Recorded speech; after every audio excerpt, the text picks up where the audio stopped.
اور اگر اللہ لوگوں کو ان کے ظلم کے سبب پکڑنے لگے تو ایک جاندار کو زمین پر نہ چھوڑے، لیکن ان کو ایک وقت مقرر تک مہلت دیے جاتا ہے، پھر جب وہ وقت آ جاتا ہے تو ایک گھڑی نہ پیچھے رہ سکتے ہیں نہ آگے بڑھ سکتے ہیں، اور یہ اللہ کے لیے ایسی چیزیں تجویز کرتے ہیں جن کو خود ناپسند کرتے ہیں،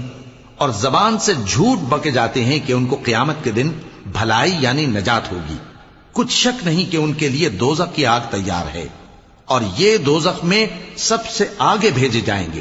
اللہ کی قسم، ہم نے تم سے پہلی امتوں کی طرف بھی پیغمبر بھیجے تو شیطان نے ان کے کرتوت ان کو آراستہ کر دکھائے، تو آج بھی وہی ان کا دوست ہے اور ان کے لیے عذاب علیم ہے۔ اور ہم نے جو تم پر کتاب نازل کی ہے تو اس لیے کہ جس بات میں ان لوگوں کو اختلاف ہے تم اس کا فیصلہ کر دو، اور یہ مومنوں کے لیے ہدایت اور رحمت ہے۔ اور اللہ ہی نے آسمان سے پانی برسایا، پھر اس سے زمین کو اس کے مرنے کے بعد زندہ کیا، بے شک اس میں سننے والوں کے لیے نشانی ہے۔